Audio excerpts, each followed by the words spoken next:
Good afternoon, Excellencies, distinguished delegates, ladies and gentlemen. I am honored to have been invited by the Secretary General of the World Customs Organization to give a keynote address at the WCO IT conference. My sincere apologies for not being there with you this week. Unfortunately, I had prior commitments that made it difficult to travel to Baku. I am sure you have been enjoying the great Azerbaijani hospitality they are well known for, and which I am very sorry to have missed. Firstly, I will say a few words about the convention, known in its short form as CITES, for those who may not be familiar with what it does. It is a legally binding multilateral environmental agreement with 183 parties. Its main objective is to regulate international trade so that it does not threaten the survival of the flora and fauna species in the wild. CITES parties ensure, through their decisions and resolutions, that trade is sustainable, legal, and traceable. It may surprise you that of the 36,000 species regulated under CITES, 97% can be legally traded for commercial purposes.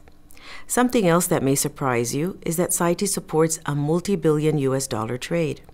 For example, the trade in Queen Conch, an edible mollusk, is estimated at $60 million per year. Pythons, often used for leather, are a $1 billion a year industry. And big leaf mahogany is a $33 million a year business. CITES is implemented through the issuance and exchange of permits and certificates between exporting and importing countries. This is the backbone of the convention. CITES parties are currently issuing over 1 million permits per year worldwide. These permits document the legality and sustainability of the trade transaction. Each permit is issued by an appointed national CITES management authority, for example, a Ministry of Agriculture, Wildlife, or Fisheries, and each of these permits must be controlled by customs during export, re-export, or import. So why is CITES important for customs authorities? Customs has many important functions for the effective implementation of CITES, and these can be generally grouped into two types of roles. First, customs facilitate legitimate CITES trade and provide the management authorities with the actual quantities that are traded under its permits. This information is highly important to analyze trade trends and determine future sustainability measures. Secondly, customs, in controlling all exports, re-exports, and imports, assess the risk that a particular shipment may constitute illegal trade in a CITES-listed species. Thus, customs plays a significant role in detecting and addressing illegal trade. Now that countries have committed to achieve the Sustainable Development Goals of the 2030 Agenda for Sustainable Development, it is important to highlight that the work of customs authorities directly contributes to the conservation of valuable natural resources and supports the sustainable development of countries. Customs authorities support the protection of endangered species and the livelihoods of the people that depend on these species, whilst at the same time making a significant contribution to the fight against illegal trade in wildlife. Illegal trade in wildlife is a global concern. It poses a serious risk to the conservation of wild species and undermines conservation efforts and the legal wildlife trade. This is reflected by resolutions, declarations, and statements adopted in many different forums.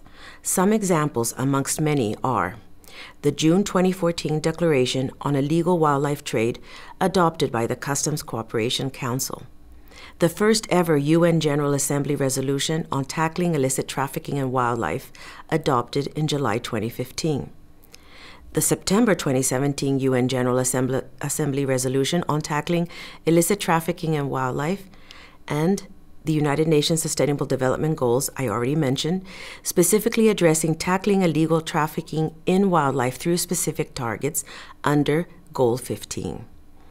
Illegal trade in wildlife is a very lucrative transnational crime often conducted by highly organized criminal groups. It is thought to be the fourth largest transborder crime, and the value of this crime is estimated at between 5 to 20 billion US dollars, and this even excludes marine and timber species. No one country, region, or agency can combat illegal trade in wildlife alone. and there is strong recognition of the need for increased collaboration and coordination to combat it. Customs and CITES authorities should do this by fully drawing upon the opportunities that modern information and communication technologies offer. It is clear that ICT and electronic permit exchange between CITES management authorities and customs can make a significant contribution for detecting illegal trade and facilitate legal trade in CITES listed species.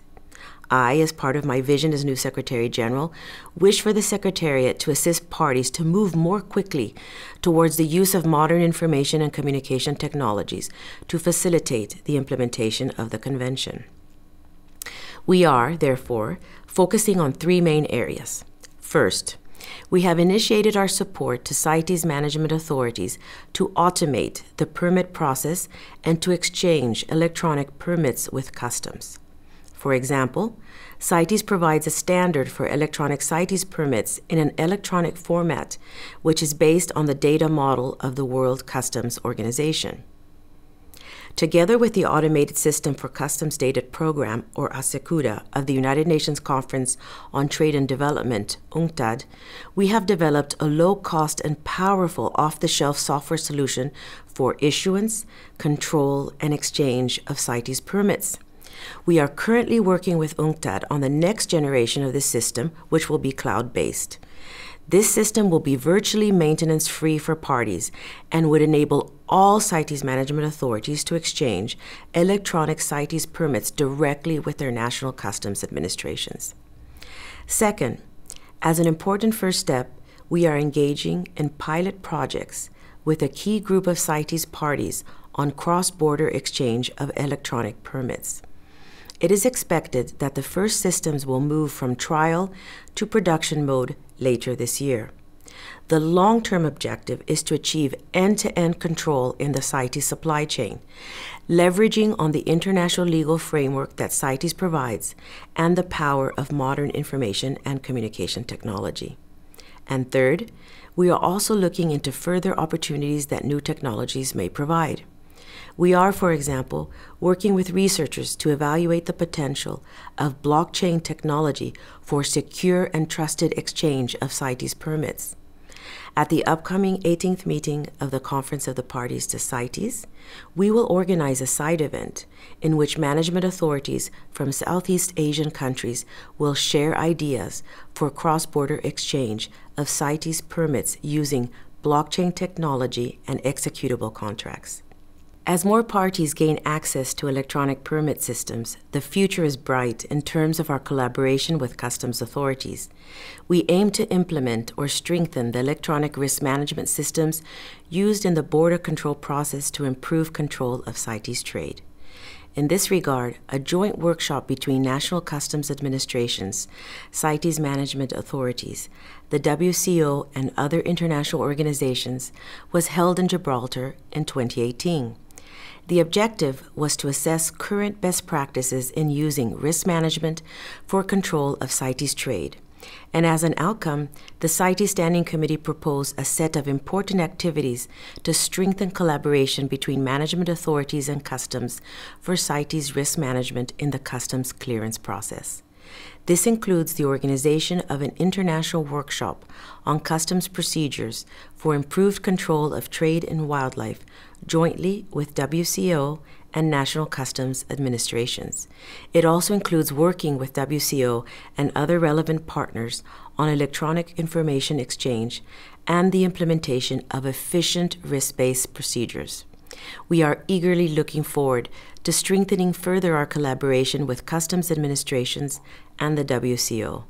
This will assist parties to take advantage of the potential of modern information and communication technologies for safer and more sustainable trade in CITES-listed species. I close by exhorting you to work together with us, not only on the important mission to combat illegal trade in wildlife, but also to protect the important cultural and biological value that wildlife has in your countries and its role to provide sustainable income for your people. Thank you, and my best wishes for a successful conclusion of the conference.